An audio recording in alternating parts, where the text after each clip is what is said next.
estão?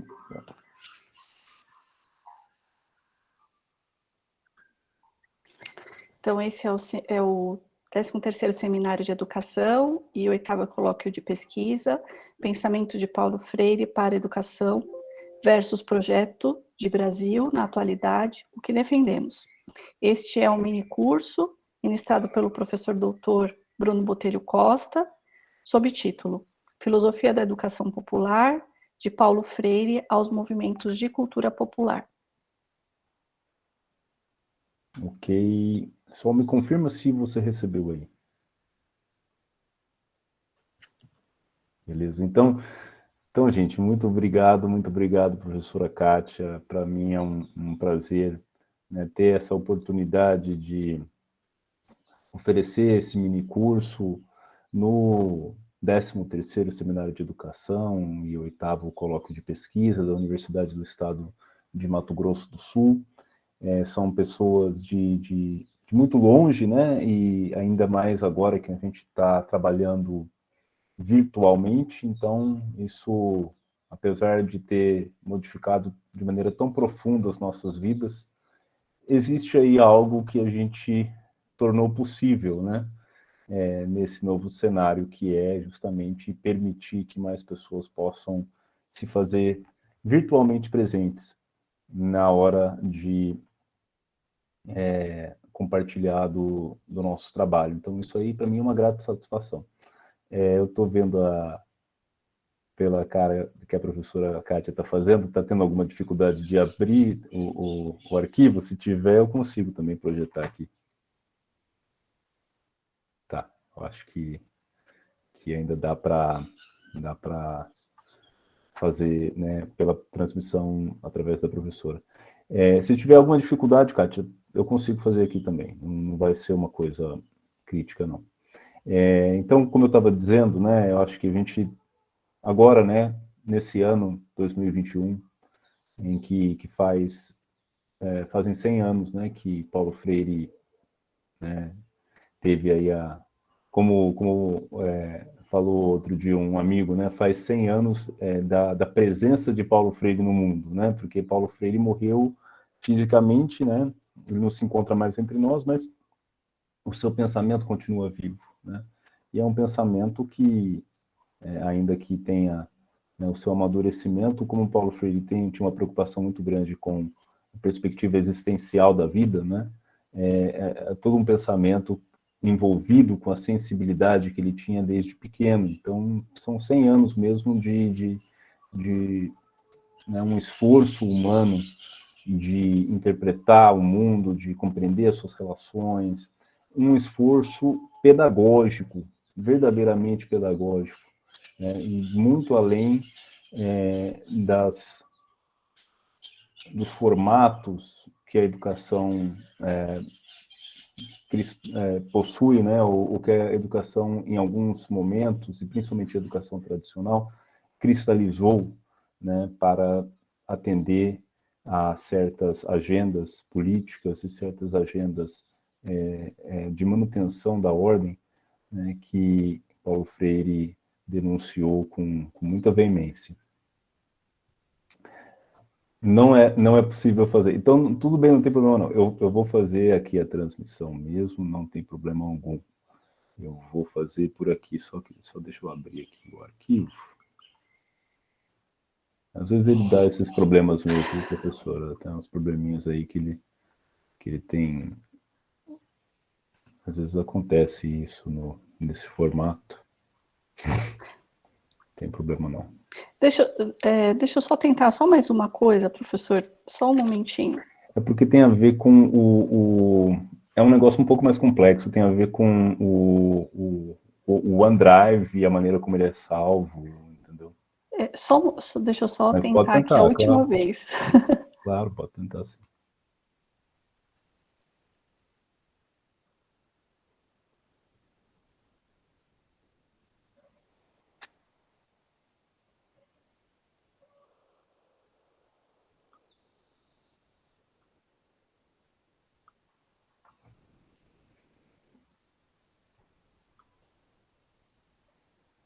Só enquanto ainda estamos vendo essa questão técnica aí, queria também reforçar uma coisa que a professora Kátia mencionou.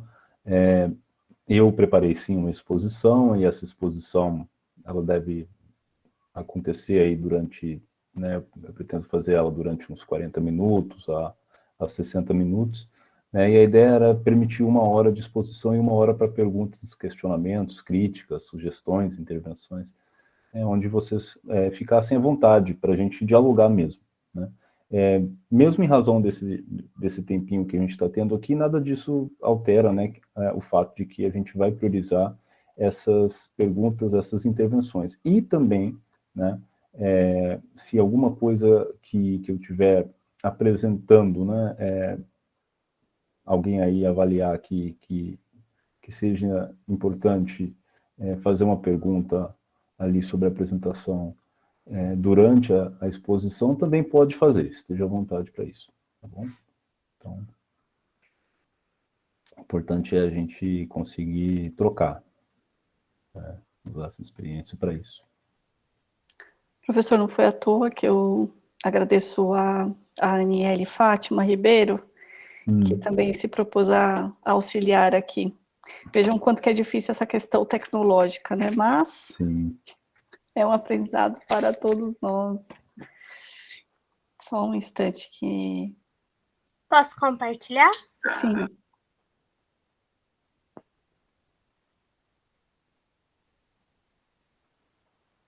Deixa eu ver se ela vai conseguir.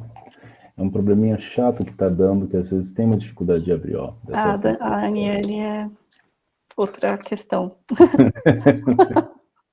Muito obrigada, Beleza. Aniele. Muito obrigado, Aniele. Também agradeço. Então, só antes da gente, né, iniciar, então, só reforçar, né, a professora Kátia já falou, e essa exposição, ela tem a ver com o tema que eu trabalhei no doutorado, né? Ela é basicamente a tese que eu defendo no doutorado, né, de que existe uma filosofia da educação popular no pensamento freiriano, o que faz de Freire, né, um filósofo, né, e não só um filósofo da educação, mas também um filósofo da educação, né, mas um filósofo que não filosofou sozinho, não trabalhou sozinho, né. Existe também no trabalho dos movimentos de cultura popular, vocês já vão entender do que eu estou falando, né, existe no trabalho desses movimentos também uma filosofia da educação, que, a meu ver, se construiu juntamente com o pensamento freiriano, juntamente com a filosofia freiriana. A filosofia freiriana se construiu junto com a filosofia dos movimentos de cultura popular. E é uma filosofia fortemente voltada para a educação. Também existe um motivo para isso, né, que faz sentido dentro da concepção pedagógica e política destes movimentos sociais chamados de movimento de cultura popular. Por que eu digo que teve tanta ligação Paulo Freire com os movimentos de cultura popular? Porque, na verdade, se a gente fosse já mais... se já houvesse mais pesquisa a respeito dessa temática, e se a gente já enxergasse em Paulo Freire um trabalho de um militante, né, pela educação libertadora, daria para a gente falar simplesmente do trabalho dos movimentos de cultura popular e, obviamente, que dentro deles destacar, né, a contribuição dos intelectuais, dos pensadores, né, dos educadores, dos filósofos presentes ali nos movimentos de cultura popular. Só que, infelizmente, né, não é essa a nossa visão, né? Já é uma raridade olharmos para o trabalho de Paulo Freire e enxergar no trabalho dele uma obra pedagógica séria, crítica, né, de conscientização, como tenho certeza que é a intenção deste evento, né, tomando por referência a menção que faz, né, aos 100 anos de Paulo Freire e ao trabalho de Paulo Freire.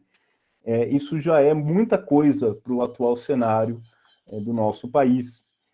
No entanto, o meu trabalho vem mostrar que Paulo Freire não fez nada sozinho e que, na verdade, o pensamento freiriano é, sim, muito enriquecido a partir do diálogo que ele teve com esses movimentos. Aliás, coisa que ele nunca negou, pelo contrário, sempre afirmou, né, que ele sempre trabalhou coletivamente. Então, eu exploro a dimensão coletiva do trabalho do pensamento freiriano, da filosofia freiriana, nesse trabalho e particularmente nessa exposição. Pode passar, por favor, a Aniele para o próximo slide? Obrigado.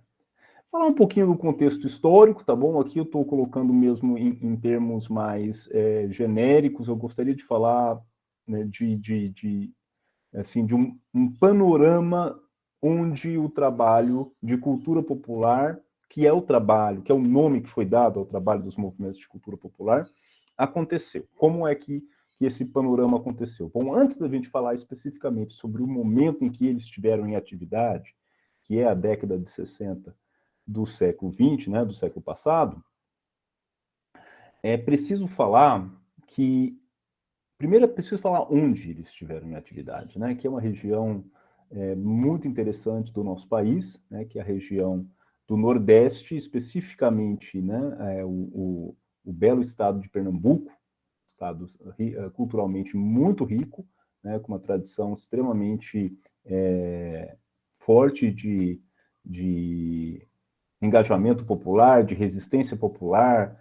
Então, ali você tem um caldeirão mesmo, né, um contexto social muito interessante e muito rico, onde uma certa discussão que também se fazia presente no Brasil como um todo, né, que também é super importante para a nossa formação enquanto nação, né, ali essa discussão recebeu certos contornos próprios, teve uma forma mais específica de desenvolvimento, né, uma maneira mais própria mesmo de ser feita, né, que é a discussão sobre a cultura.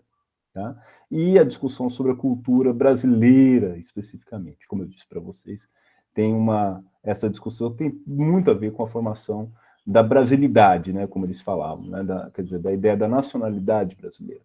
Num momento em que o Brasil, ainda no século XIX, né, tinha recém se tornado independente de Portugal, e ainda assim, né, num contexto de independência muito duvidoso, porque, né, as elites continuaram, como continuam até hoje, mandando no país e profundamente comprometidas com uma cultura que louva uma herança lusitana, europeia, eurocêntrica, né? mais que europeia, porque nós somos, sim, herdeiros de uma cultura europeia, em algum sentido, sim, mas é uma cultura eurocêntrica. O que isso quer dizer? É uma cultura que entende que o homem branco, né, o homem cristão branco, é a referência, aquele homem que veio da Europa, é a referência de cultura.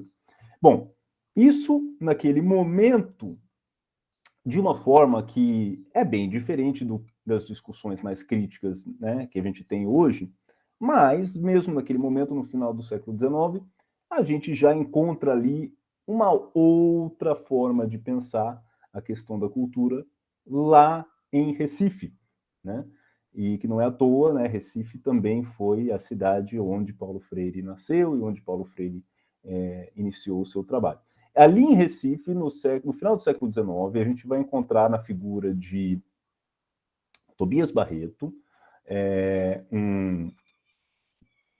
um estudante de direito de origem bastante humilde, negro, que passou por muitas dificuldades na vida. Ele aprendeu alemão, estudou autores da Europa, o movimento positivista, leu o que havia de mais destacado na época e o que mais se discutia na época, mas se apropriou disso de uma maneira muito singular. Então, a gente vai ter no pensamento de Tobias Barreto uma grande referência para pensar de maneira independente e crítica a questão da cultura. E ele, o tempo todo nos escritos dele, na maior parte dos escritos dele, está falando da questão da cultura. O que ele está chamando de cultura? Está chamando de cultura, basicamente, tudo aquilo que é produção humana, né, em cima da sua condição natural. Então, nós, como seres humanos, somos, né, biologicamente seres naturais, como outros animais o são, mas nós temos a capacidade de desenvolver uma consciência a respeito da nossa condição natural, e em cima disso representar essa condição através da linguagem, né, através do pensamento, de uma maneira autônoma, independente e crítica, inclusive, das nossas condições de vida e de existência. Então, isso, em um resumo, assim, né, pega aí o que Tobias Barreto tá falando dessa questão. A Maria Silva levantou a mão aqui. Diga, Maria. Eu acho que foi acidentalmente, professor. Pode ser. Tudo bem. Eu acho que se foi acidentalmente, eu vou seguir, então. Sim, ela baixou a mão. Ah, tá. É que para mim aqui ainda continua erguida. Beleza. Então, culturalismo, o que é o culturalismo? Então, né, eu estou falando aqui de Tobias Barreto, mas aí nesse mesmo ambiente a gente teve também o trabalho do Silvio Romero, e a gente vai encontrar em alguns outros autores, de alguma forma vinculados a esse ambiente de Recife, né? Essa discussão em torno da cultura, que vai pensar também a condição do Brasil, o Brasil agora republicano, né? Na época do Tobias Barreto ainda era monarquia, mas quando o Silvio Romero chega, ele já tem um viés republicano bastante acentuado, né? Então existe ali uma discussão sobre que república é essa, né? Que Brasil é esse? Então, tudo isso, né, acreditem ou não, tem a ver com o que eles estão entendendo por cultura. Tá? Isso eu acho que é uma coisa importante a gente sempre ressaltar, porque aqui nós estamos tratando a cultura como um conceito, né? E eu, né, acabei priorizando olhar para algumas citações do meu livro e tal, para a gente ver as ideias de Paulo Freire com os movimentos de cultura popular, então não trouxe realmente uma citação dos trabalhos de Tobias Barreto, de Silvio Romero, mas você encontra ali no primeiro capítulo do livro alguma contextualização que vai mostrando justamente como que essa ideia de cultura tomou essa forma, né? Passou a representar esse debate sobre o Brasil, sobre os rumos aí do país. Discutiu-se, por exemplo, a questão do racismo, discutiu-se a questão da abolição da escravidão, né, principalmente no Tobias Barreto, só para citar alguns exemplos. Bom, então só para dizer que ali em Recife, né, inclusive esse grupo ganhou o nome depois de Escola de Recife, né, que fazia referência justamente a esse círculo filosófico que surgiu ali na escola, na Faculdade de Direito, né, de Recife, que hoje faz parte da Universidade Federal de Pernambuco, onde também Paulo Freire vai estudar. Esse contexto, né, ele se fez presente e deixou marcas naquela região, principalmente na cidade. Como eu disse, não é uma coisa isolada ali, também no Brasil, também em São Paulo, também no Rio de Janeiro, você vai ver uma discussão sobre cultura, você vai ver uma discussão sobre modernidade, que é uma outra coisa que também está ali junto com a discussão sobre cultura, né? Você vai ver uma discussão muito forte sobre educação, não é só lá, mas lá, como eu disse, existem esses contornos aí que dão uma certa cara mais voltada para fazer uma leitura da cultura a partir daquilo que o povo constrói, sabe? Então, isso é muito importante para entender o que os movimentos de cultura popular vão fazer. Outro elemento no contexto histórico aqui, que eu também não quero tomar muito tempo, mas que teve uma referência muito forte no pensamento de Paulo Freire, é o trabalho do Instituto Superior de Estudos Brasileiros. O Instituto Superior de Estudos Brasileiros, agora, a gente já tem que dar um salto lá para a década de 50, tá? Porque é em 55 que ele é inaugurado, tá? Juscelino está governando o Brasil num momento de redemocratização, né? Porque a gente está aí entre duas ditaduras, né? Entre a ditadura Vargas e a ditadura militar, em 64. E o Instituto Superior de Estudos Brasileiros, como o próprio nome diz, estava interessado em estudar o Brasil, né? Em organizar estudos acadêmicos rigorosos, científicos, sobre a realidade brasileira. E este estudo, esse centro de estudo, ele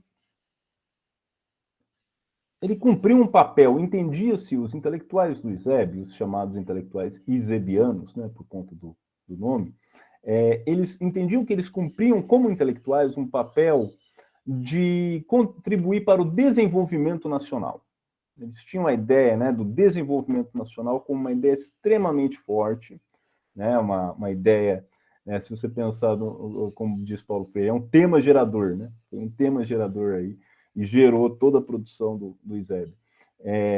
O que eles entendiam por desenvolvimento nacional também vai ser diferente de autor para autor, de Hélio Jaguaribe para Álvaro Vieira Pinto, para Alberto Guerreiro Ramos, né? Existiam aí pelo menos uns 5 ou 6 intelectuais mais destacados do Instituto, mas a ideia do desenvolvimento nacional é muito forte, vai influenciar Paulo Freire, principalmente num livro chamado Educação e Atualidade Brasileira, tá? Principalmente nesse livro, mas em outros livros também. Você vai ver a influência dele até mesmo na Pedagogia do Oprimido, que já é escrito num outro momento. Paulo Freire não nega, na verdade, nunca recusou, né? Nunca disse, eu estou aqui rompendo com o que eu pensava antes, né? Paulo Freire nunca fez um movimento desse tipo. Ele criticou, sim, ideias, né? Posições, mas daí a entender que ele estava jogando fora um acúmulo de pensamento para daí abraçar, né, uma nova orientação, eu não vejo isso no pensamento de Paulo Freire, eu vejo que o pensamento dele é de uma progressão mesmo, e então ele nunca negou a influência do trabalho do Instituto Superior de Estudos Brasileiros, né, dos seus intelectuais, e eles tiveram na ideia de desenvolvimento nacional, na ideia de conscientização, né, que é um conceito que ganhou também depois uma roupagem freiriana mesmo, né, junto com os movimentos de cultura popular, aí é que está o pulo do gato, né, para a gente entender aqui. Essas concepções tiveram todas as influências do ISEB. Aqui, agora, a gente chega nas campanhas de alfabetização. As campanhas de alfabetização, elas tiveram uma importância muito grande para entender por que é que a alfabetização foi um tema importante para esses movimentos, né? Porque, de fato, o analfabetismo no Brasil era brutal, né? Era mais ou menos, né, da ordem de 85% da população brasileira em idade adulta, né? Existem, curiosamente, algumas estatísticas que vão mostrar que hoje, né, a gente está com uma população maior de analfabetos do que tínhamos na época em que Paulo Freire iniciou o seu trabalho, né? Eu peço desculpas, eu não tenho a fonte aqui para citar exatamente isso, porque é uma coisa que me ocorreu agora aqui, a partir de uma matéria, na verdade, que eu vi na televisão, no Globo News, justamente por ocasião do centenário de Paulo Freire. Posso até procurar isso aí e depois disponibilizar para vocês. Mas a referência é o seguinte, porque como nós temos uma população maior do que a população na época, hoje nós temos, apesar de percentualmente termos praticamente a mesma, assim, com poucos avanços mesmo, né, em termos de alfabetização da população adulta, certo? Porque uma coisa é entender que a escola hoje abrange mais gente, né? Então mais gente está escolarizada, mas isso é dentro da faixa etária, né, indicada para a escolarização. Então, quando a gente olha para a população adulta, a coisa muda. Então, como nós temos um percentual já um pouco maior de alfabetizados, mas nós temos mais gente, hoje nós temos mais pessoas que não estão alfabetizadas do que nós tínhamos naquela ocasião. E, por fim, a referência à teologia humanista cristã, né, que eu acho que isso aqui também é um contexto histórico importante, né? Paulo Freire, católico de formação, ele tem na teologia humanista compartilhada por setores da Igreja Católica na década de 50 e 60, principalmente na década de 60, né, quando surge o Concílio, né, Vaticano II, em 1962, existe ali uma orientação dentro da Igreja Católica que não é absoluta, né, assim, no sentido de que todo mundo pense assim, né, mas existe uma predominância de uma orientação voltada para edificar o que a Igreja chamou de doutrina social, né?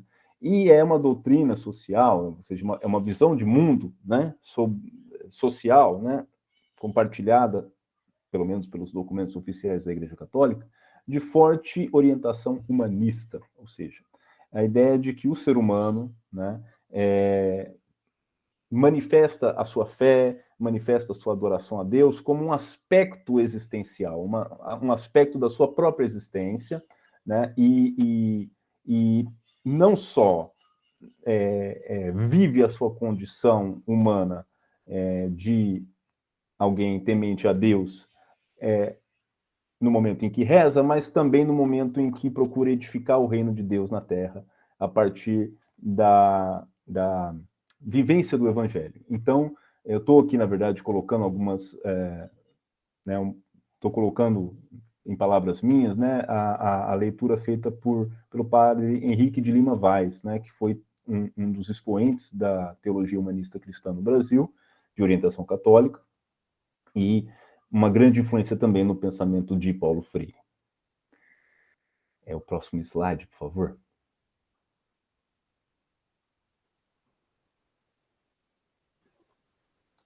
Ok, só um antes. Isso. Então, maravilha. Então, esse é o contexto histórico, assim, geral. Tá? Esse é o contexto histórico geral em que a gente pode dizer, né? Um ambiente em que as campanhas de alfabetização estavam com maior ou menor força. Eu digo maior ou menor força porque muitas tiveram muitas dificuldades, muitas fracassaram, né? Em geral, as campanhas governamentais não tinham sucesso quando o assunto era alfabetizar, né? Em geral, elas não conseguiam ter bons resultados. Isso foi uma coisa que os movimentos de cultura popular conseguiram fazer, né, do ponto de vista frio mesmo dos dados, né, de resultados mesmo, conseguiram fazer muito melhor. Os motivos aí é que entra a nossa discussão, né? Mas esse é o contexto em que essas campanhas de alfabetização estavam muito fortes, e se torna um ambiente em que os movimentos sociais começam a se engajar. Tá? Já vou explicar como é que isso se dá. Eu queria primeiro falar um pouquinho para vocês sobre os movimentos de cultura popular, e começar dizendo que o termo movimento de cultura popular hoje é usado, né, no contexto acadêmico por pesquisadores como Osmar Fávero, como Afonso Scocuglia, como Celso Baizigel, né? Ele é usado para se referir a vários movimentos daquela época, né? Muitos deles, como eu disse, com forte atuação na região do Nordeste, né? Mas não só lá, alguns tiveram também atuação em outros locais do Brasil. Existe dentro desses movimentos um movimento chamado Movimento de Cultura Popular do Recife, né? E esse foi o movimento em que oficialmente Paulo Freire esteve afiliado mesmo de carteirinha, se inscreveu lá e tal. É nesse, né? Mas, como eu disse, hoje o termo movimentos de cultura popular se refere a outros movimentos também. Muito porque, né, esses movimentos de cultura popular estiveram presentes em alguns encontros, onde, né, vários deles ali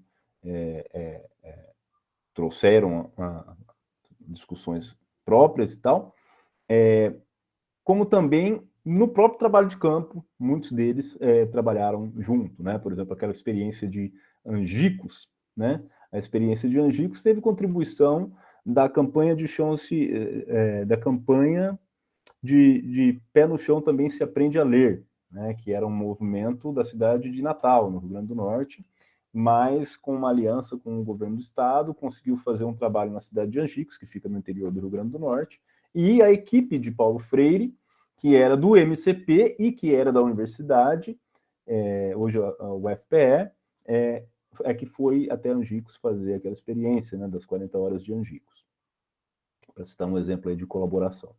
Mas um dos movimentos de cultura popular, você tem o MCP de Recife, né? O MCP, como eu disse, foi aquele onde Paulo Freire estava, mas não foi fundado por Paulo Freire, foi fundado por Germano Coelho, Norma Coelho, um casal que tinha vivido em Israel, num kibbutz, que também eram católicos, muito influenciados pelo pensamento de Mounier, de teólogos mais de esquerda dentro da Igreja Católica. E eles é que conceberam a ideia de círculos de cultura. Tá? O MCP criou a ideia de círculos de cultura, e basicamente o círculo de cultura começou organizando pessoas em locais de moradia, basicamente na periferia de Recife. E nesses locais de moradia eles começavam a se reunir para discutir as condições de vida e falar dos problemas que eles estavam vivendo como é que o poder público deveria atendê-los, né, melhor e resolver esses problemas. Assim, resumindo, começou por aí. Entre esses problemas, aí é que eles vão, né, falar, bom, a maior parte das pessoas aqui não sabe ler e escrever, né? A maior parte das pessoas aqui não foi alfabetizada, né? Muitos tinham participado das campanhas, né? É interessante ler o material que o MCP reuniu, né, de algumas pessoas que participaram dos círculos de cultura. Muitos deles falam que eles participavam antes das campanhas de educação, né? Aquelas coisas que o Paulo Freire fala, que eu acho que são um pouquinho mais conhecidas, né?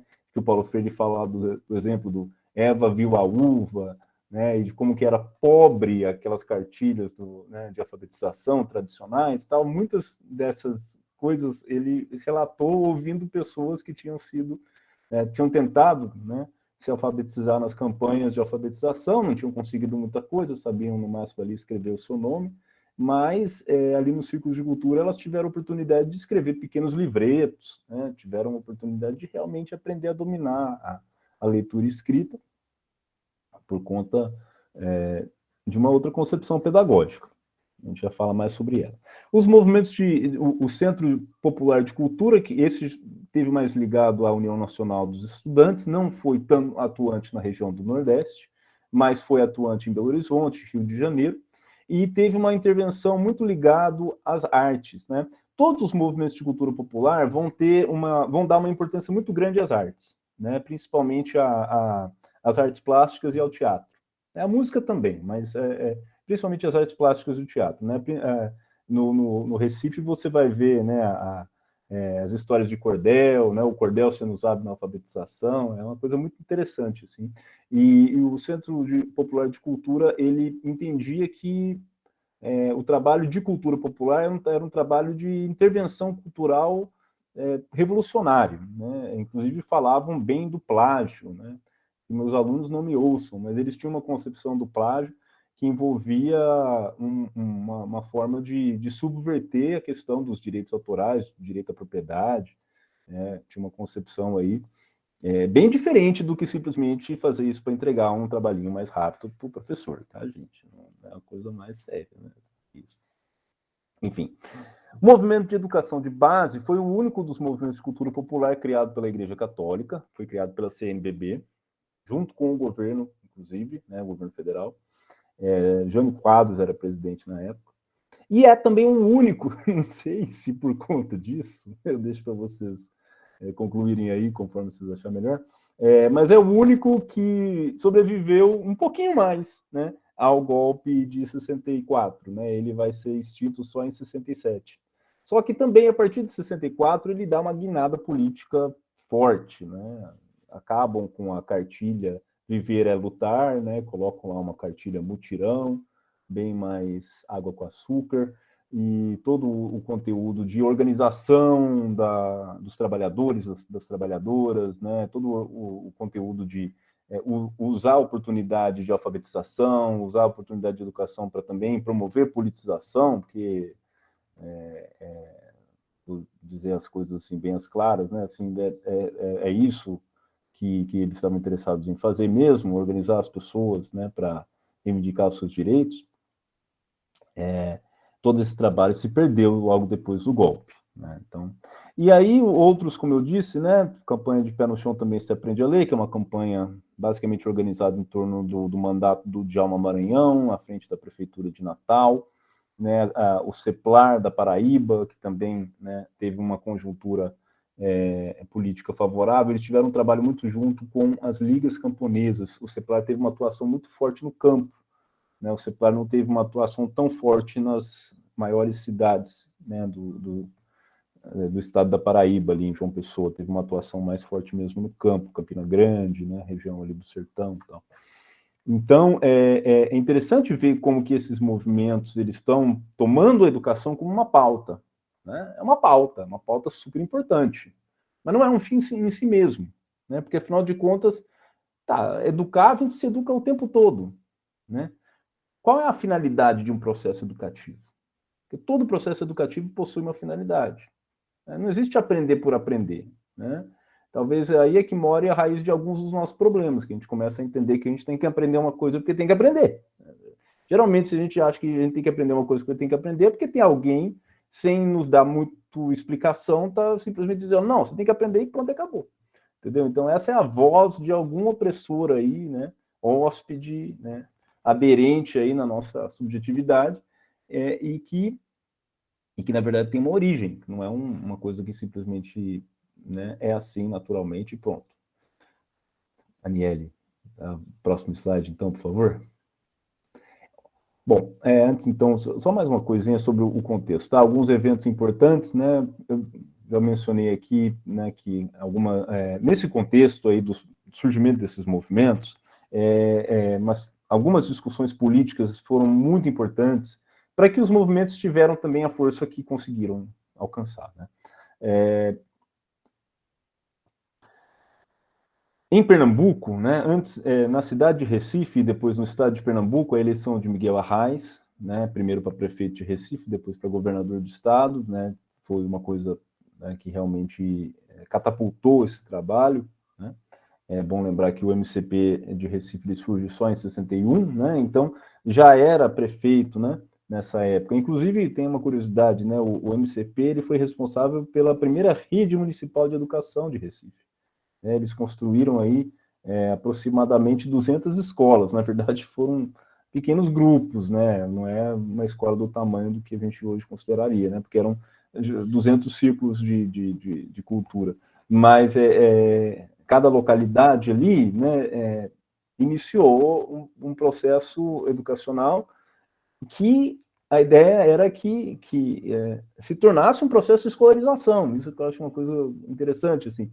A ideia era construir mesmo, depois entregar para o Estado e cobrar do Estado. Falou assim, ó, Estado, né? Fazer as coisas de acordo com a vontade popular, mas nem por isso deixar de ser Estado, nem por isso deixar de cobrar das autoridades públicas. Nada de fazer as coisas em paralelo, né, ou porque a política não nos interessa. Pelo contrário, no movimento de cultura popular, a política interessa sempre, o tempo todo.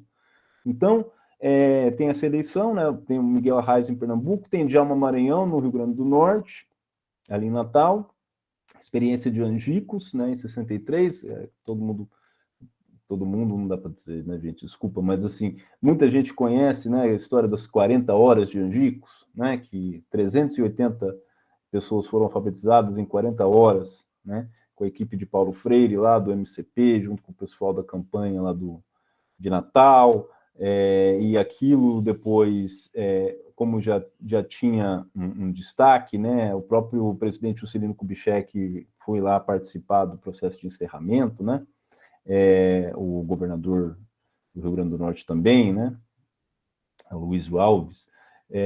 Nesse momento, né, Paulo Freire até relata no final da Educação como Prática de Liberdade que as pessoas estavam ali falando para o Juscelino, e o Juscelino então ia saber que o povo dele está aprendendo a ler agora, não só para aprender a ler, mas para aprender a cobrar do presidente, né, das autoridades, né. E esse momento, que é muito conhecido pela sua, né, pelo seu destaque do ponto de vista da alfabetização, acho que é importante destacar, né, agora fazermos um outro destaque. Ele é o resultado de um trabalho filosófico, e ele é um resultado de um trabalho político muito sério, né, de reconhecimento do saber e do conhecimento das pessoas, né, para que as pessoas pudessem, então, sim, desenvolver um conhecimento novo, né, a partir, né, da cultura letrada, né, desse certo letramento que é a nossa norma culta, que é esse recurso, né, que longe de nós abrimos mão, pelo contrário, né, afinal de contas, por que estamos na educação, se não é para usar disso, né, mas é usar isso para dar voz a algo que já existia, a uma existência que já se fazia presente e que não deve ser negada no processo educacional. E fechar dizendo assim, ó, do Plano Nacional de Alfabetização, que era um grande sonho, né, que foi coordenado por Paulo Freire. Paulo Freire foi nomeado coordenador em março, em abril fechou o plano por conta do golpe, né. Então, a ideia era promover aí, implementar 180 círculos de cultura pelo Brasil afora, e só conseguiram fazer alguns projetos piloto e basicamente iniciar a organização, né, e depois de 4 meses de trabalho aí, de janeiro até abril, veio o golpe, né, e tudo isso foi cancelado, né, foi... Próximo slide, por favor. Eu queria começar aqui com uma citação do Basigo. O Basigo é um grande estudioso dos movimentos de cultura popular. Celso Basigo, né, é um grande estudioso mesmo, felizmente não está mais entre nós, já faz alguns poucos anos, uns 4 anos, eu acho. Foi um estudioso que traz uma compreensão do trabalho de Paulo Freire, como eu disse, muito junta, né, do trabalho dos movimentos de cultura popular. E, muitas vezes, né, o processo de mobilização política que esses movimentos fizeram esse processo foi retratado, né, como uma espécie de conciliação, né, entre as elites e o povo, né, foi retratado de uma forma muito... a ver nesses movimentos, né, um oportunismo ali de ocasião, tal, uma coisa mais para simplesmente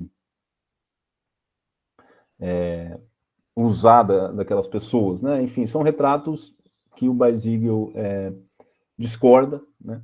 E ele traz uma formulação que eu acho muito mais fidedigna, né, ao trabalho que eles estavam fazendo, que entendia esse apelo, né, à unificação nacional, né, de uma outra maneira.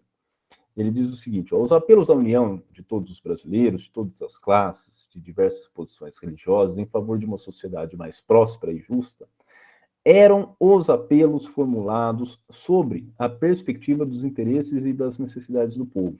E mais ainda, no âmbito de um movimento político comprometido com a emancipação popular e, consequentemente, também comprometidos com a promoção política dos grupos, por sua vez, comprometidos com o processo de emancipação popular.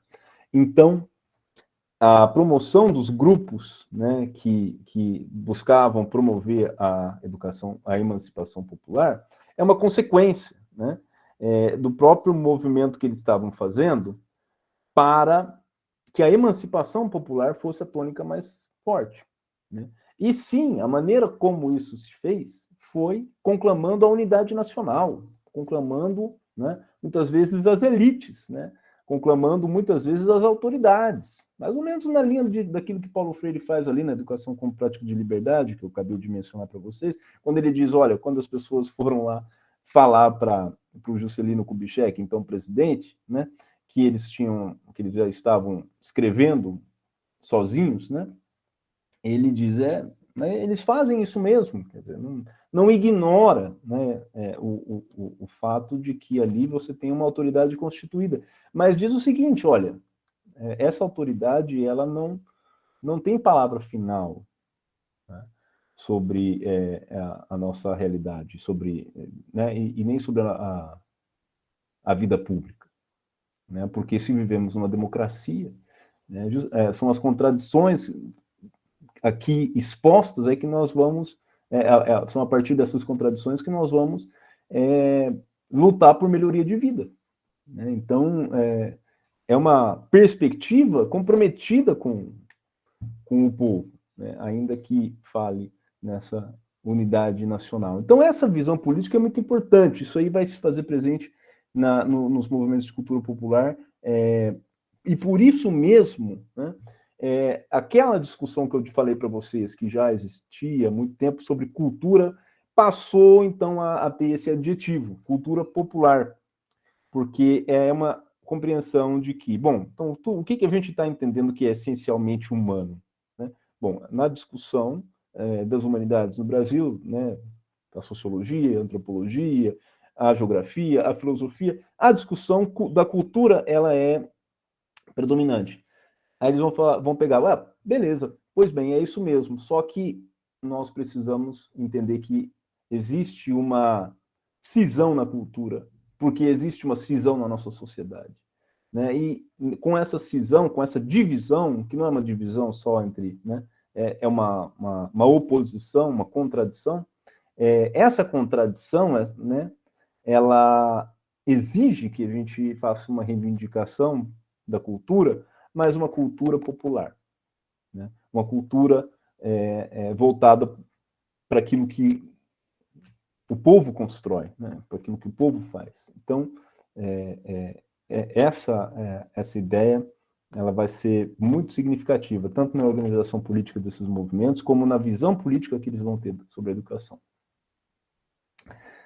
Próximo slide, por favor. A atuação de Paulo Freire com o MCP. Olha, eu acho que tem muitas coisas aqui que a gente poderia falar, né? Desde do início do processo ali, quando Paulo Freire foi convidado para escrever uma cartilha de alfabetização, já que no começo do trabalho do MCP já tinha surgido ali demandas pela alfabetização, né, de adultos, e aí ele é convidado para escrever uma cartilha, ele se recusa a escrever a cartilha. Naquele momento, não porque ele discordasse do uso de cartilha, porque ainda não tinha chegado nesse momento, mas porque ele sentia que ele não tinha experiência com a alfabetização. Porque, de fato, ele não era professor, né? Ele foi professor em outros momentos ali de escola, mas não de alfabetização. Ele foi professor na época que ele era estudante de Direito, né? Ele foi professor de cursinho, e depois ele foi trabalhar com assistência social ali no SESI, né? Em que pese toda a crítica dele ao assistencialismo, mas ele não era professor de educação fundamental, nunca foi. Então, ele pede, então, para Norma Coelho escrever essa cartilha. Ela faz isso, se chama Livro de Leitura para Adultos. E é uma cartilha com a cara do MCP, né, com toda a discussão crítica do MCP. Essa atuação de Paulo Freire com a MCP, eu destaquei aqui apenas alguns momentos. O primeiro deles é falar sobre a presença do MCP no Seminário Nacional de Cultura Popular e na formação da Comissão Nacional de Cultura Popular, que vai acontecer em 1964, ou seja, um pouquinho antes do golpe, né? Nesse Seminário Nacional de Cultura Popular, muitas das divergências que existiam entre esses movimentos são evitadas justamente para tentar criar um documento de unidade, né, dos vários movimentos de cultura popular em torno do que eles entendiam por cultura popular.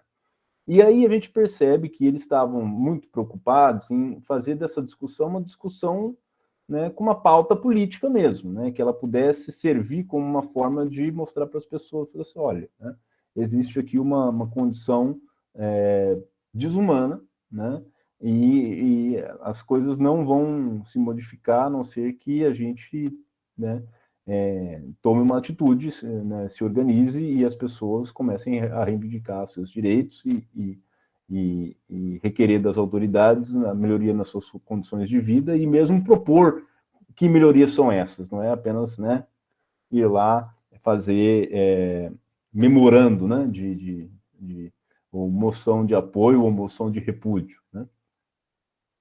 Efetivamente começar a organizar ali os seus locais de moradia, seus locais de estudo e assim por diante. Bom, esses documentos surgem, né, existem aí os anais desses seminários, o MCP tem um papel importante, Paulo Freire tem um papel importante no MCP nesse momento, o MCP já vinha trabalhando com uma cartilha, Paulo Freire era contrário à cartilha, inclusive nos momentos em que Paulo Freire fazia o seu trabalho, porque Paulo Freire estava trabalhando com o MCP, mas trabalhava também com o pessoal da Universidade de Recife, do Serviço de Extensão Cultural. Então, né, nos trabalhos em que Paulo Freire estava coordenando, ele não usava a cartilha, né? Os outros trabalhos do MCP usavam a cartilha. Tal. E às vezes ficava, né, essa discussão, né? O Germano Coelho relata um pouco sobre isso, fala, né, como que ficava assim, esse climão, às vezes, assim, um pouco nesse ambiente. Mas se Paulo Freire não usava cartilha, o que Paulo Freire usava? É isso que eu acho que é interessante, né? O tal chamado método Paulo Freire e tal. Bom, primeiro, não tem método Paulo Freire.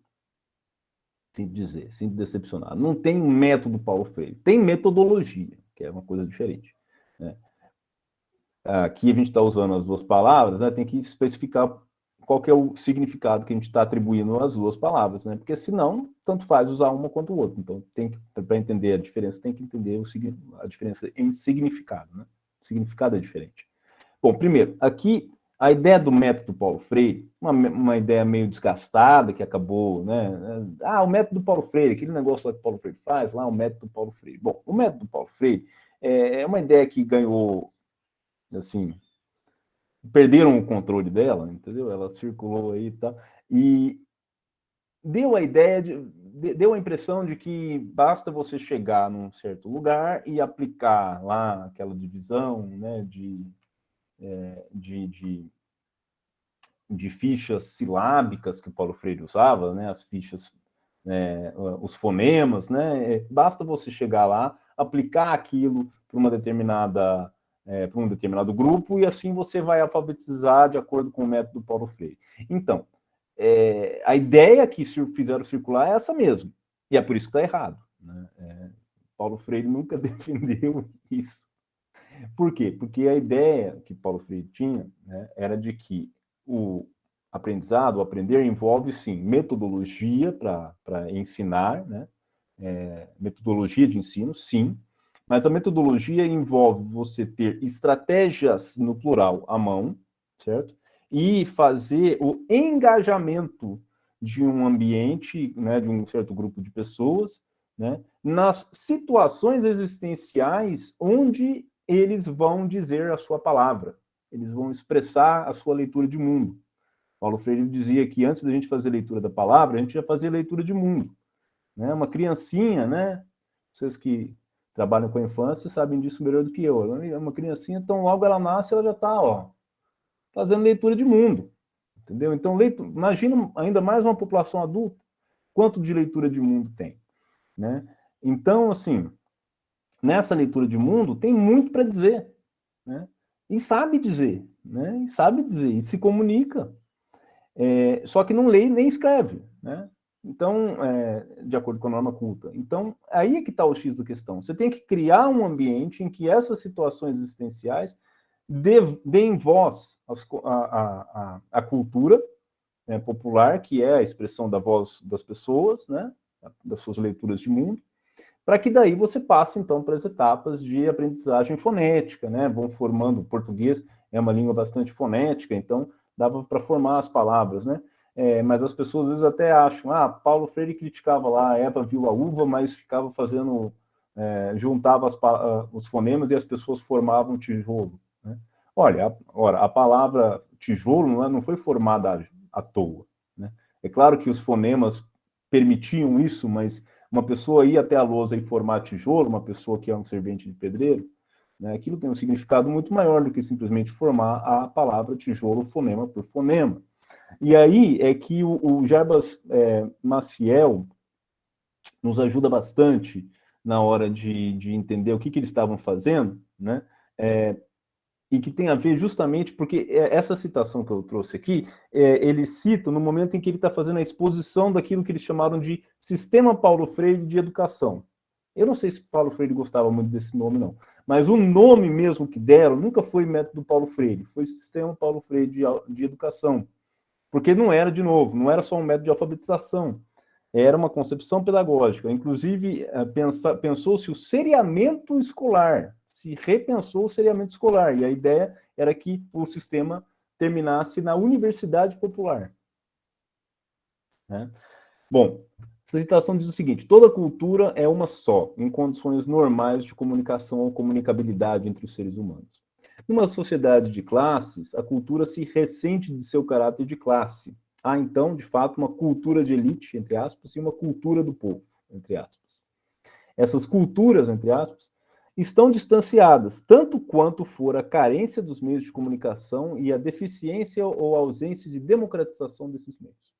Cultura popular é todo o processo de democratização da cultura, que visa neutralizar o distanciamento, o desnível anormal e antinatural entre as duas culturas através da abertura a todos os homens, independente de raça, credo, cor, classe, profissão e origem, de todos os canais de comunicação. A professora me chamou a atenção aqui. Não, só uma observação, professor. Já se passaram... O horário, né? Passou 1 hora. E a outra questão, né, se fosse possível, só diferenciar método e metodologia, assim, conceitualmente, eu acho que não seria interessante para nós pensarmos a diferenciação entre essa, me pareceu um reducionismo, né, de método Paulo Freire e um sistema. Se o senhor puder especificar isso, seria interessante. Maravilha. Metodologia pede uma sistematização do conhecimento, né? Quando eu organizo um processo de pesquisa, quando eu organizo um processo de ensino, quando as pessoas falam montar aula, não é que você monta, né, gente? Caixotinho por caixotinho. Você pensa a aula, né? Quando você elabora uma aula, né, você está usando de metodologia, porque essa aula vai ter que ter um começo, meio e fim, né? E às vezes, mesmo usando metodologia, algumas coisas escapam, mas a ideia é que você crie uma lógica, né, para que passo a passo você tenha recursos sistematizados, organizados para ensinar, né? E que seja uma expressão também de uma organização de pesquisa, né, que tenha sido feita previamente. Bom, método, qual é a diferença? Método se aplica. Método se aplica. O método vem pronto. Entendeu? Não se pensa o contexto, não se pensa o momento, não se pensam aquelas pessoas. Tá? E aí tem um outro fator aqui importante, né? A metodologia freiriana, ela não era criada pelos coordenadores dos círculos de cultura. Ela era criada pelos círculos de cultura. Óbvio que os coordenadores de círculos de cultura se preparavam para realizar, né, as reuniões. Mas a metodologia envolvia participação ativa das pessoas, que, aliás, é o que a gente precisa fazer aqui também, daqui a pouquinho, né, com as intervenções, as perguntas e tudo mais. Mas, assim, a diferenciação seria isso. Método você aplica, metodologia você estrutura, estuda, sistematiza, compreende, né, contextualiza. A metodologia envolve isso, né? Uma metodologia pode, sim, ter alguns produtos como métodos para umas finalidades específicas, mas o problema é entender que tudo o que Paulo Freire fez se reduziu a um método, né? A gente pode dizer que um recurso, né, dele foram a criação dos temas geradores, né? Mas é também uma concepção. Então, a ideia de método fica muito limitada para falar em Paulo Freire, né, da metodologia de trabalho dele, né? Metodologia mais condizente. Próximo slide, então, por favor. Alguns conceitos importantes, tá? Eu acho que talvez eu até vá pular alguns desses aqui, mas é importante entender que Paulo Freire tem uma perspectiva humanista, né? E a perspectiva de humanização de Paulo Freire, ela é uma perspectiva que entende o seguinte, vou pular aqui para a parte final, tá? Desculpem apressar um pouquinho, mas é que precisa. Quem assim procede deixa à margem um elemento central da filosofia da educação freiriana, humanizar o mundo como fundamento de um projeto de transformação radical das relações sociais. Por quê? Veja só, gente, para Paulo Freire, nós como seres humanos somos seres de relações. Isso está lá na Educação como Prática de Liberdade, como ensina no livro. Pode olhar, está lá. Nós somos seres de relações. Nós fazemos relações entre nós e nós estabelecemos relações com o mundo. Por isso que nós estamos no mundo e com o mundo, né? Que é uma frase que também muita gente repete aí dele. Estar no mundo e com o mundo, mas é porque nós formamos relações. Então, a humanização é literalmente transformar essas relações, porque são também as nossas relações que estão nos oprimindo. São as nossas relações que estão nos desumanizando, tá? Embora não seja a nossa vocação ontológica, como Paulo Freire diz, é uma condição histórica e está nas nossas relações. Então, se não muda as relações, não adianta, né? Ganhar dinheiro, né? Mais recurso e tal, não muda. E nem vai ter isso também, porque são as relações que estão impedindo também que isso aconteça. Pular para o próximo slide. Democratização e dialogação. Isso aqui é um conceito muito importante, né? Para Paulo Freire, o principal alicerce da democratização, no momento, como eu falei, a discussão da democracia estava muito forte.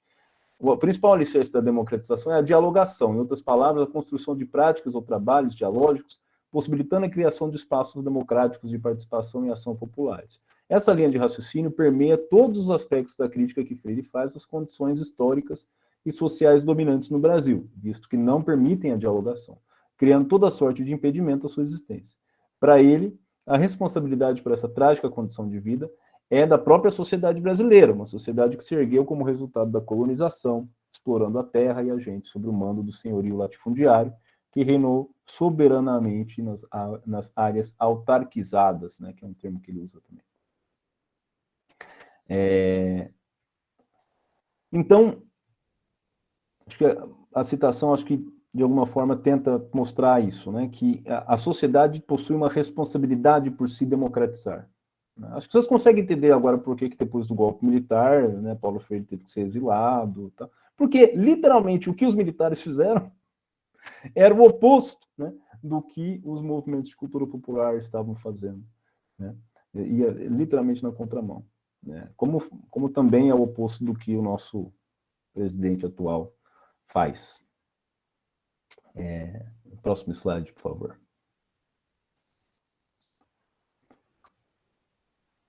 Esse aqui é importante, né? Que já é um exemplo onde a gente já começa a entender ele como um filósofo da educação. Ele vai dizer o seguinte: o nosso grande desafio, por isso mesmo, das novas condições de vida do brasileiro, essa citação é de Paulo Freire, não é minha, tá? Não é só o do alarmante índice de analfabetismo e de sua consequente erradicação. É evidente que a extinção do analfabetismo criará melhores condições para a mão de obra especializada em uma sociedade em progresso e em desenvolvimento. O problema para nós transcende a erradicação do analfabetismo e se situa na necessidade de erradicarmos também a nossa inexperiência democrática. Não será, porém, com essa escola desvinculada da vida que daremos ao brasileiro ou desenvolveremos nele a criticidade de sua consciência indispensável à nossa democratização. Então, você vê que ele aqui toca no assunto da alfabetização e vai dizer, olha, não basta ensinar a ler e escrever, né? É preciso democratizar a nossa sociedade neste processo educativo. Só que não vai ser nessa escola afastada da vida que a gente vai conseguir fazer isso. Então, aqui já temos indícios, né, de que tipo de escola que eles estavam construindo. Próximo, por favor. E aqui eu infelizmente acabou ficando meio picotado essa parte, mas assim, a minha tese, né, é de que existe, isso eu falei lá no início, né, existe uma filosofia da educação popular e Paulo Freire deve ser encarado como um filósofo da educação. Deve ser encarado como um filósofo, né, eu até faço uma pequena correção aqui, mas voltado para a educação. E por que eu acho que a gente precisa entendê-lo, né? Paulo Freire, como um filósofo da educação, dá uma visão parcial da contribuição freiriana para a educação e para a filosofia. Seguramente pode-se dizer que sua concepção de educação esteve, por todo o seu trabalho, casada com uma determinada filosofia. Não é possível separar ambas as coisas. Portanto, não é exagero dizer, muito embora refletisse e discutisse a educação no sentido genérico, que Freire sempre se posicionou sempre em favor de uma determinada forma de educar, e de educar em um determinado contexto de trabalho, o trabalho de cultura popular. Preferindo trabalhar diretamente com as pessoas, em projetos educacionais com pessoas comuns, por assim dizer, Freire deu testemunho, com isso, de que sua preocupação filosófica se situava fora dos parâmetros do que é atualmente considerado filosofia, pelo menos pelas instituições cívicas como a escola, a universidade e as políticas públicas de Estado. Essa citação eu trago no livro, e que, enfim, que eu quero mostrar com isso é o seguinte, né?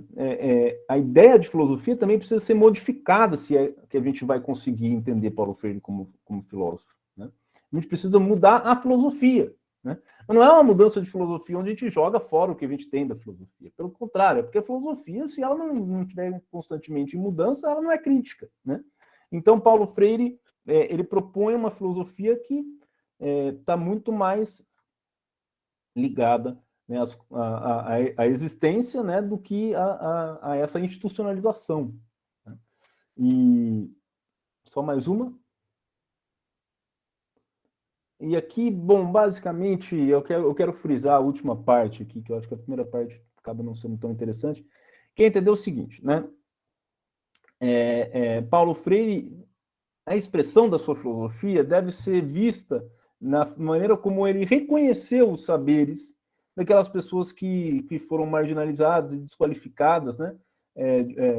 Considerados desqualificados de conhecimento e razão pela cultura burguesa, né? À medida em que ele ousou conhecer esse saber e, nisso, denunciar a falsidade dos preconceitos que o calam e anunciar a palavra transgressora da ordem vigente e edificante de novas sociabilidades. Ou seja, só mesmo buscando novas sociabilidades é que nós vamos ter esperança de derrotar a socialização que nos desumaniza, né? Porque é um projeto de sociedade também nos desumanizar. A gente não chega, né, aqui no mundo desumanizado, né? A gente cresce nele, vivendo essa contradição. A gente se humaniza e se desumaniza. Então, é nesse dilema mesmo, nessa contradição, que eu convido vocês a fazer uma leitura de Paulo Freire como um filósofo da educação. Muito obrigado. E a biografia. Eu posso disponibilizar esse material depois. Muito obrigada mesmo pela exposição. Desculpa aí me estender. Não, foi muito bom. Temos algumas questões no chat que o professor Cláudio está enumerando. Seria interessante o senhor falar, se o senhor quiser, professor Claro. Cláudio. Mas são algumas questões, enquanto ele está projetando, seria possível falar rapidamente a ordem cronológica das obras, professor, para a gente, eu acho que é interessante, né, pensando aqui, que foram as obras que o senhor, no caso, julgou, né, mais, assim, preponderantes para esse trabalho de observar o Paulo Freire como um filósofo da educação e não como um pedagogo. Óbvio, nós estamos no curso de pedagogia, isso não é uma diminuição do trabalho do Paulo Freire, mas talvez seja uma mudança, né, uma desconsideração do trabalho fundamental mesmo desse grande autor, né? E lógico que ele trabalhou, ele, né, escreveu sobre educação, mas isso não aconteceu com outros autores que escreveram sobre educação, né? Foram chamados exclusivamente de pedagogos.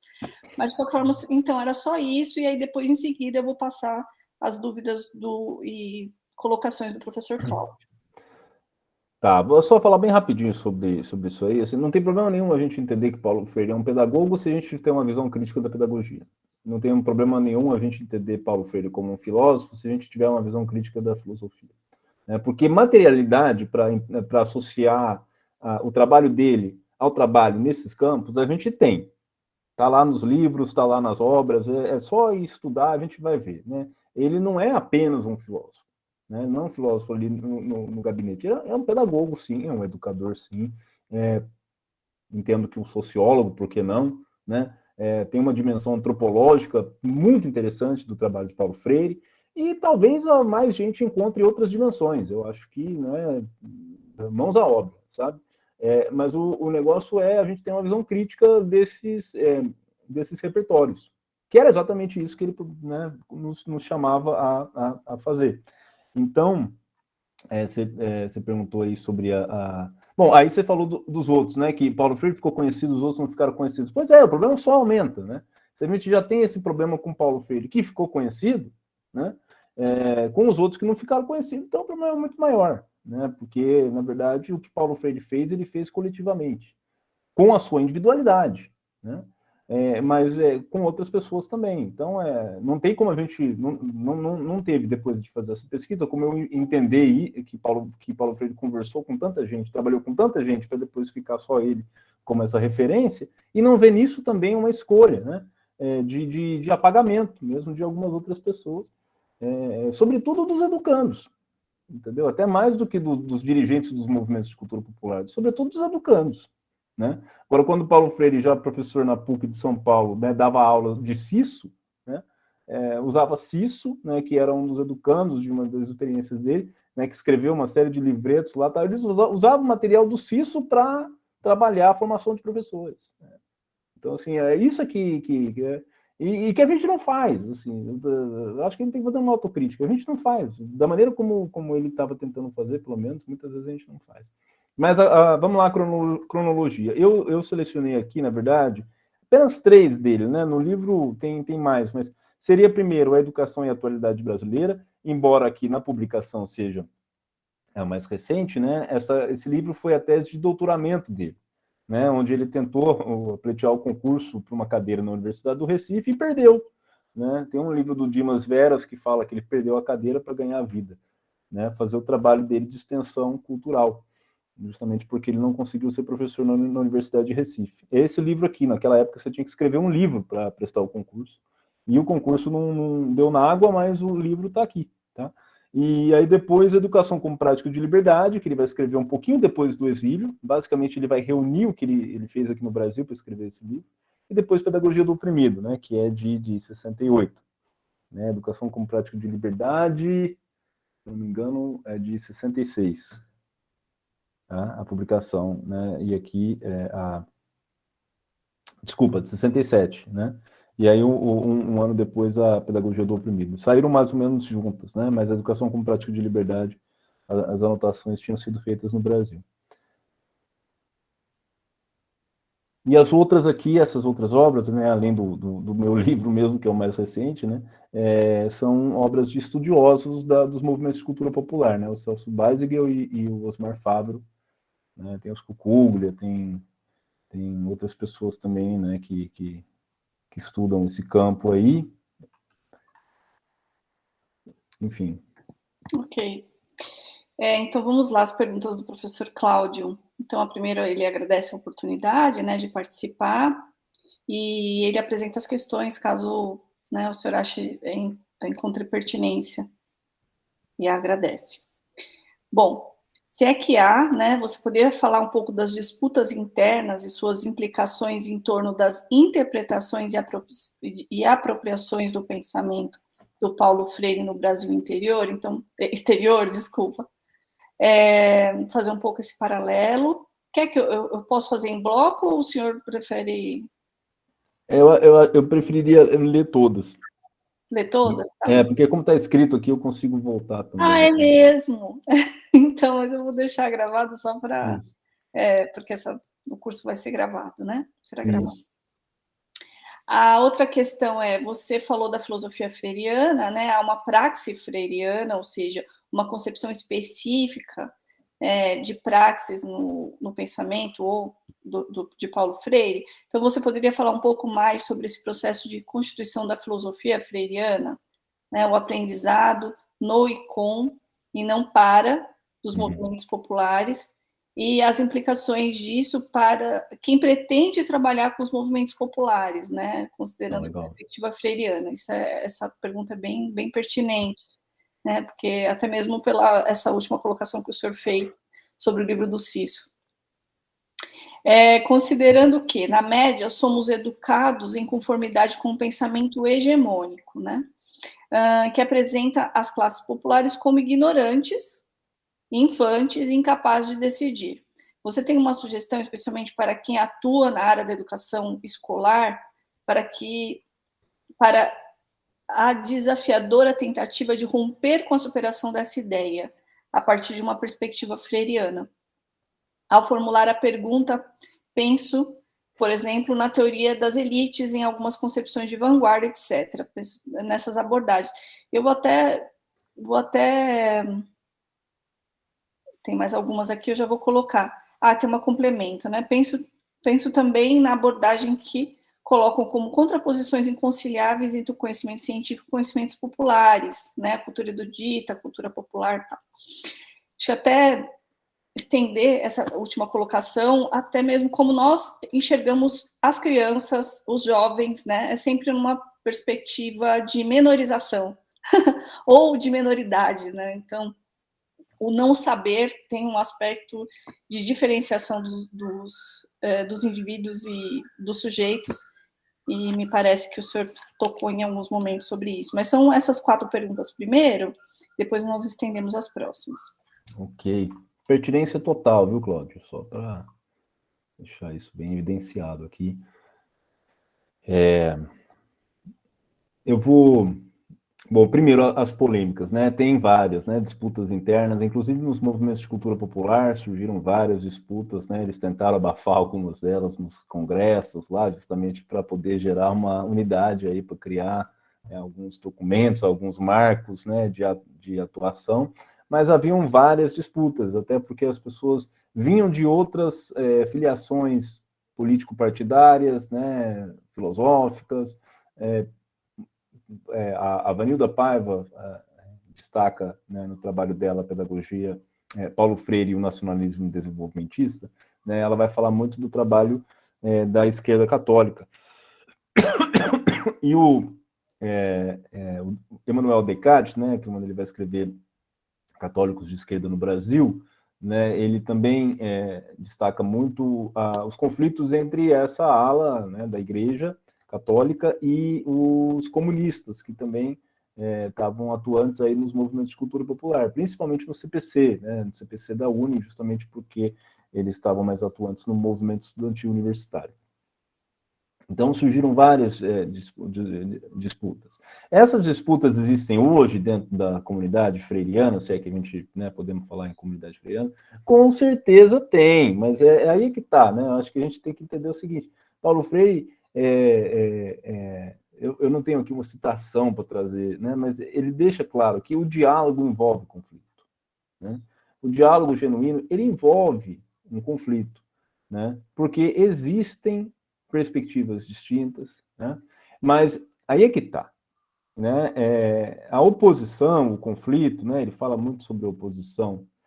Isso não é o problema. O problema é quando a gente se antagoniza, né? E a gente se antagoniza quando a gente tem projetos de poder que são antagônicos, né? Então é aquilo que um livro do Euclides Mansi, né? Um artigo do Euclides Mansi, outro dia que eu estava lendo, menciona, né? Num trabalho recém-lançado, onde ele vai dizer assim, Paulo Freire conclama a comunhão humana, mas não tem como ter comunhão com quem oprime, né? Porque se a comunhão é justamente um movimento contrário à opressão, para superar a opressão, não tem como ter comunhão com quem oprime. Então, a questão aí é o projeto de poder. Então, onde a situação se antagoniza, não tem como estar junto. Mas, do contrário, no diálogo a gente tem conflito. Então, existem, sim, uma série de apropriações distintas, né? Se fosse citar aqui, né, o grupo do Instituto Paulo Freire, e outras referências, nos Estados Unidos existe a pedagogia crítica, que tem também o seu próprio, né, seus próprios contornos, né, mas no sentido, né, de nenhum deles, me parece que esse, pelo menos, é a posição mais interessante, né, que nenhum deles se coloca como porta-voz, né, da pedagogia freiriana e da filosofia freiriana, né. Na terceira pergunta, né, você fala aqui sobre a praxis. A praxis, ele desenvolve bastante ali na pedagogia do oprimido, principalmente ali no segundo capítulo, ele vai falar, ele fala da praxis o tempo todo, né, como a unidade entre a teoria e a prática, né?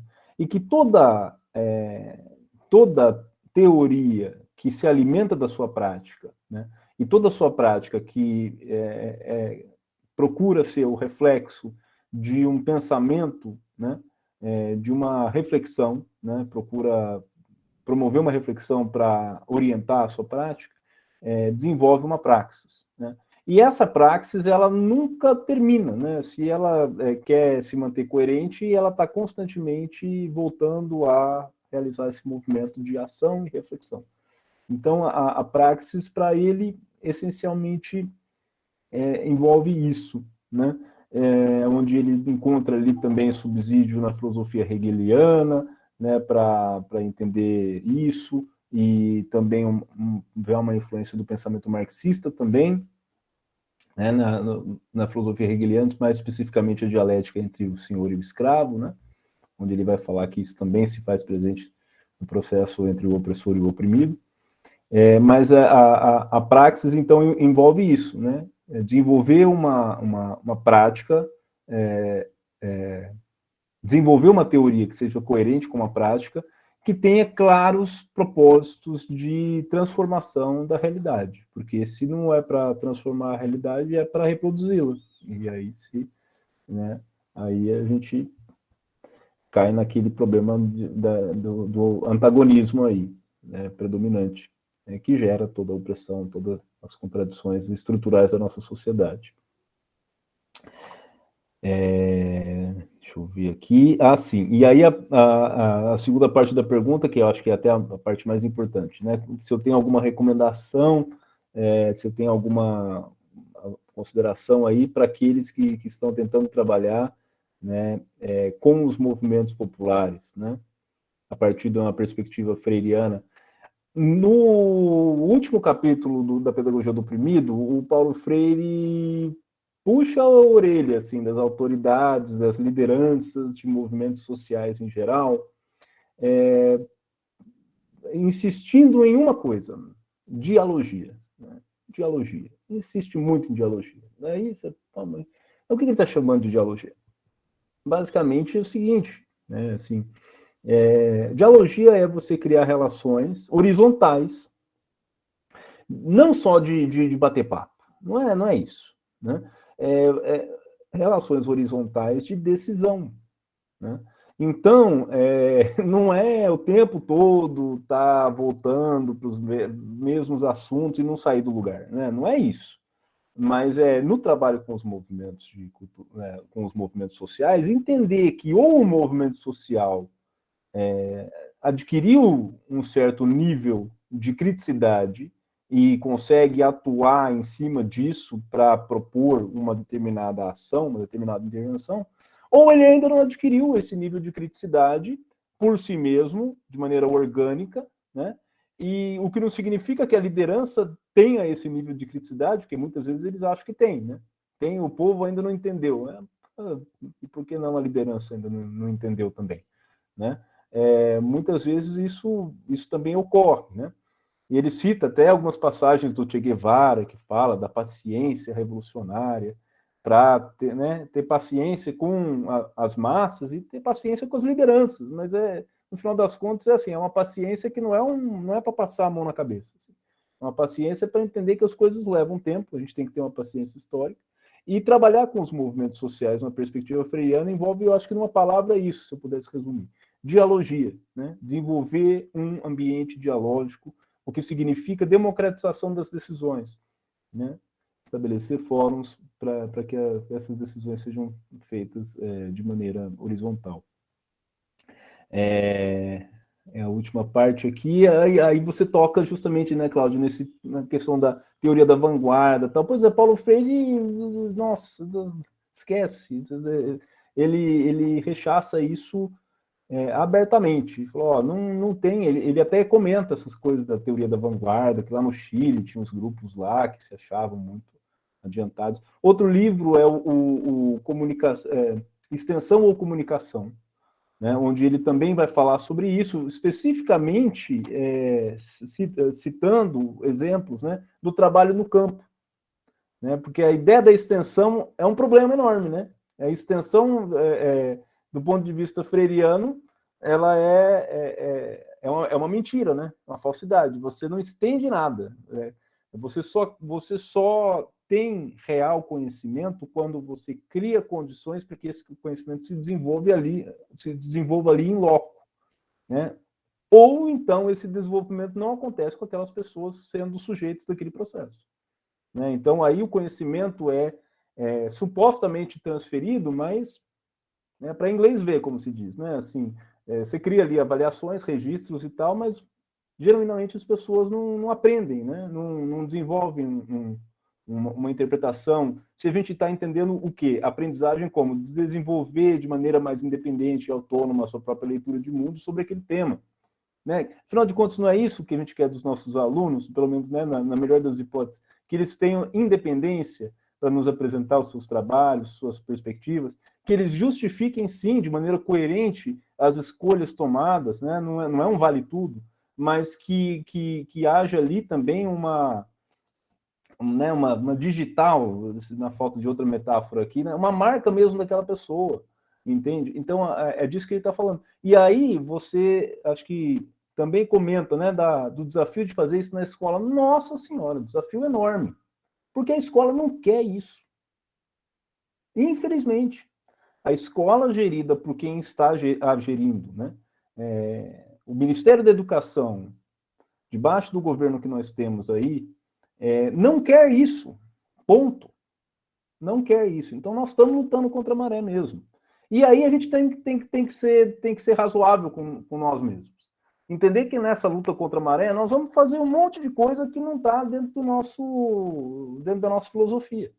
Porque você tem que preencher os planos de trabalho, você tem que, entendeu? Você tem que participar da maquiagem aí que também é feita para justificar, né, a institucionalidade e uma certa direção nada democrática das instituições. Mas isso não significa, creio eu, que a gente vá abrir mão dessa experiência como um todo, porque daí a gente deixou de esperançar, daí a gente deixou de buscar a libertação, daí a gente se silenciou mesmo, né? Silenciamento não é não falar nada, muitas vezes quando você vê, você está reproduzindo um discurso, deixando de fazer um contraponto, você está silenciado também, aquela voz não é sua, né? Aquilo lá foi preparado em outro lugar, por outra pessoa, e às vezes você nem sabe, isso que é pior, né? Então, o opressor já aderiu, ele está no ser, assim, né? Mas tem que expurgar, não, tem que tirar isso daí, né? Para poder daí voltar a pensar dialogicamente. Não sei se eu respondi tudo, mas... Eu acho que ele falou dessa quarta pergunta, né, a questão da teoria das elites, eu acho que, não sei se o senhor quer mais complementar mais a teoria das elites, assim, essa ideia da vanguarda, né? Essa sim. ideia da vanguarda que não cabe dentro da dialogia freiriana, assim. Que não significa que a gente, como professor, não tem a gente tem uma formação que as pessoas que nós educamos muitas vezes não têm. Não tem problema a gente reconhecer isso.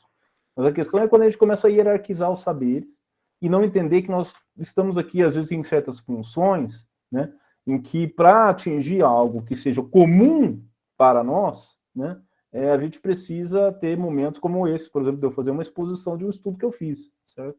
Mas isso é uma coisa, isso não é dizer que eu tenho aqui a vanguarda, nem a última palavra em Paulo Freire, nem... Não tem nada a ver. Tá. Mas é uma desconstrução mesmo, né?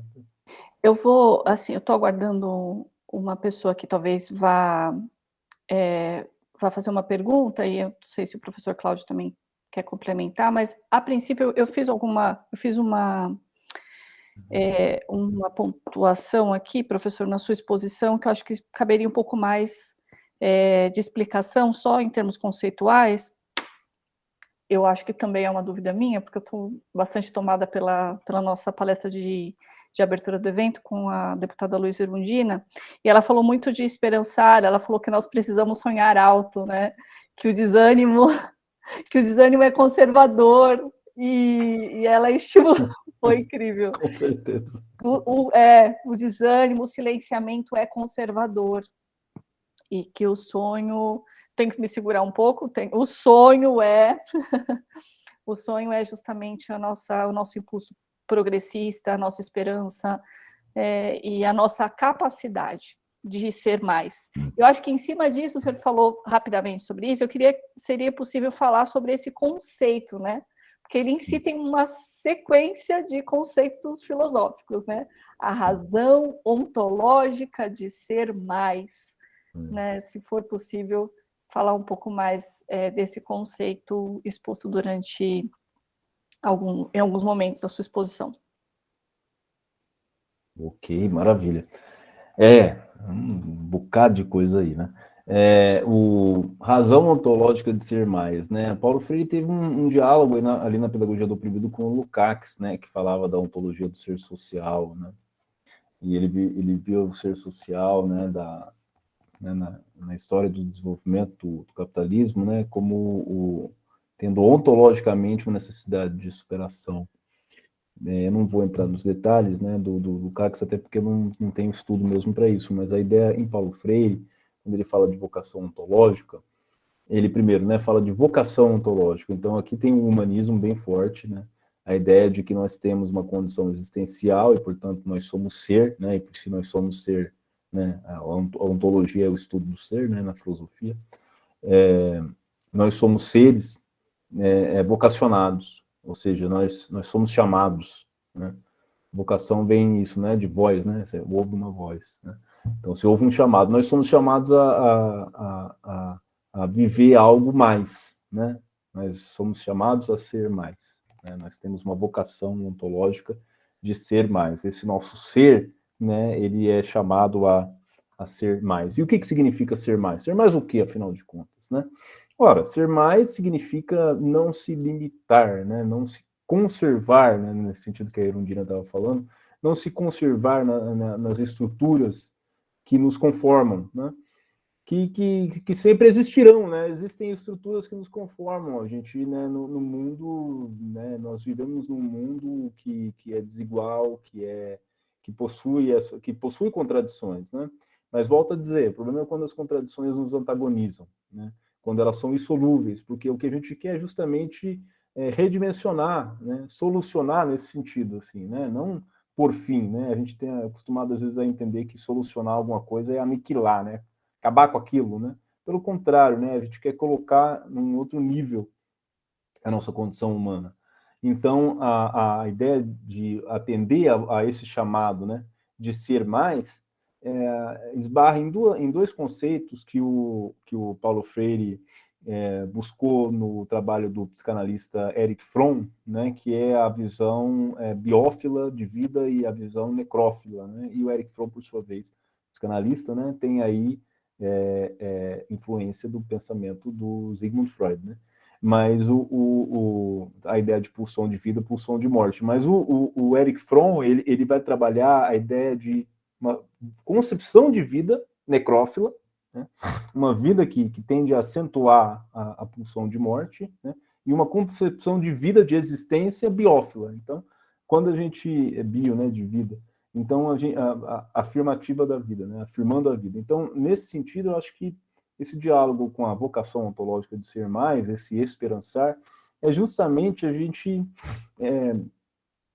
tentar, de alguma forma, trabalhar internamente e coletivamente as cicatrizes, né, de tanta pulsão de morte, de tanto desânimo, de tanta aniquilação, né, tanto silenciamento, né, tanta negação da nossa potência de vida, em favor de uma vida biófila, né, mais afirmativa mesmo da vida, de suas transformações, e para atender a esse chamado de ser mais. Agora, muitas vezes assim, ser mais pode significar você ser algo que você ainda não consegue ser, né? Então a gente tem que ter também essa paciência histórica conosco mesmo, entender que também ninguém é obrigado, né? Isso não é obrigação, né? Eu tenho que ser mais, daqui a pouco isso já está sendo, né, capturado aí para ser mais produtivo, ser mais, né, capaz e tal, e muitas vezes a gente, né, isso não é aquilo que vai nos fazer viver mais, né? Então, ser mais é mais vida mesmo, né? E não necessariamente mais produção, mais trabalho, né? Não sei se isso... Professora Kátia, não sei se ela saiu? Tá, voltou. Saiu e voltou. Espero que não tenha interrompido a gravação. Que coisa mais chata. Eu acho que não, porque aqui está acusando que está gravando. Tá, tudo bem. Então, professor, eu acho que nós podemos assim, caminhar para as questões, para as considerações finais. Gostaria de agradecer muito a sua exposição, e como Obrigado. que é sabido, né, por algumas pessoas, mas para quem não é, né, eu fico aqui a minha apresentação também, considerando a sua menção que o diálogo ele prevê conflitos, então eu não deixaria, seria impossível deixar essa sessão sem fazer alguma provocação nesse sentido, que eu acho importante também, e ressaltar, né, jogar essa pimenta em cima de algum debate. Eu acho que seria interessante, talvez, nós trazermos nesses momentos finais, se for do seu desejo também, essa leitura atual do Paulo Freire, que o coloca numa condição de responsável por todas as mazelas sociais trazidas ao contexto educacional brasileiro, né? Que diante da sua exposição já é um contrassenso, uma vez que o professor Paulo Freire entrou na dinâmica educacional justamente com um dos problemas sociais que perduram até hoje, que é o analfabetismo, e como que ele vai ser, né, de certa forma apontado como responsável pelas desigualdades educacionais que estão presentes até hoje, né? Então, talvez fazer um comentário sobre isso, e, se for possível, também essa dinâmica, né, que eu acho que é interessante também, que o Cláudio também levantou, essa valorização do pensamento freiriano fora do Brasil, e que deixa, né, muitas vezes, que deixa esses intelectuais muitas vezes incrédulos com o que está acontecendo hoje no nosso país, quando Paulo Freire é apontado como um dos principais problemas sociais. Então, se o senhor puder responder e fazer as suas considerações, agradeço muito a todos. Faço questão. É isso aí. Se fossem outras as pessoas que dissessem isso, a gente ignorava, entendeu? Né? Conforme o médico, né, recomenda às vezes, né? Mas o problema é que isso sai da boca do presidente da República, né? As desigualdades sociais e as desigualdades na educação, né, elas existem, e é por isso justamente que existiu o trabalho de Paulo Freire, né? Porque, de fato, a educação brasileira é profundamente desigual. Mas longe de entender que isso é um resultado do trabalho de Paulo Freire, que não é aplicado nas escolas brasileiras, que não é respeitado nas escolas brasileiras em geral, longe de entender que isso é um resultado do trabalho de Paulo Freire, há que se entender que o trabalho de Paulo Freire é o que tentou por muito tempo e ainda tenta, né, a partir de outras pessoas, melhorar essa condição, né? A gente tem na educação uma das maiores esperanças, né, no trabalho de Paulo Freire e de outras pessoas, como eu mencionei aqui para vocês. Se tem alguém que é responsável pelas desigualdades na educação brasileira, né, por ela ser desigual, né, em muitos níveis, o nome dessa pessoa hoje é Jair Messias Bolsonaro. Essa é a pessoa responsável, que está à frente do Executivo Nacional e que responde pelo país, gostemos disso ou não, né? Ele é presidente do Brasil, então, que se tem alguém que é responsável, é ele, né? É ele, sim. Então, Paulo Freire, né, a maior esperança que a gente tem hoje, eu acho que é aprender Paulo Freire, entendeu? Estudar Paulo Freire, né? Praticar aquilo que Paulo Freire de mais rico nos trouxe, quer dizer o seguinte, ó, não me sigam, entendeu? Pelo amor de Deus, não me sigam, né? Me reinventem, né? Façam disso que eu fiz algo novo, né? Que converse com aquilo que vocês precisam, né? E no século XXI a gente está precisando de um tanto de coisa que Paulo Freire nem sabia, né? Nem a gente está no meio de uma pandemia, né? Paulo Freire não viveu isso, né? Então, a gente tem um cenário totalmente diferente, né? O que a gente precisa fazer é mudar esse governo, né? Esse governo precisa mudar. Isso porque a professora, acho que caiu a sua transmissão, Kátia, no momento em que eu estava falando, não tem como responsabilizar uma pessoa pelas contradições sociais do Brasil, mas já que, né, nós estamos falando nesses termos, se tem alguém que é responsável pela desigualdade da educação, o nome dessa pessoa é Jair Messias Bolsonaro. É o presidente Bolsonaro que é o responsável, porque ele responde pelo país, né? Ele é a nossa cara lá no exterior. E daí o espanto de tantos intelectuais, né, principalmente fora do Brasil, em ver a situação em que nós nos encontramos. Espanto esse que deveria também ser nosso, né? A gente tem que tomar cuidado com a normalização das coisas, né? Tá morrendo muita gente de Covid ainda, né? E a CPI mostrou aí algumas coisas importantes aí, né? De como é que o presidente do Brasil tem direta responsabilidade nisso. Então, entender que Paulo Freire é a nossa esperança não é um culto à sua imagem, nem ao seu legado, é justamente estudá-lo, entender que ele foi um intelectual crítico e que escreveu também dentro de um determinado momento histórico, que não é o mesmo que o nosso, mas que nós temos muita coisa interessante para tirar de lá, porque a necessidade de uma educação dialógica, humanista, né, e de libertação continua sendo nossa agenda. Né? Correto, professor. Entendo que foram suas considerações finais?